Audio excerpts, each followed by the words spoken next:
Hey guys, in this video we're going to take a look at how you can turn on or turn off notify on connected watches for sound detector notifications on the Samsung Galaxy S22 series.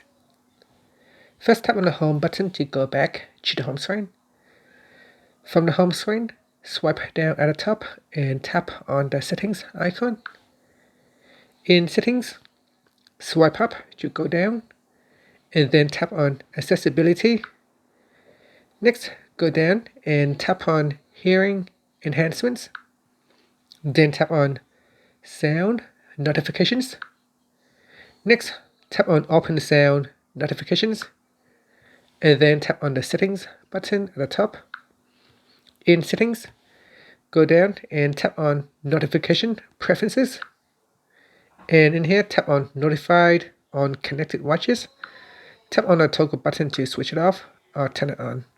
And this applies to Wear OS by Google Watches.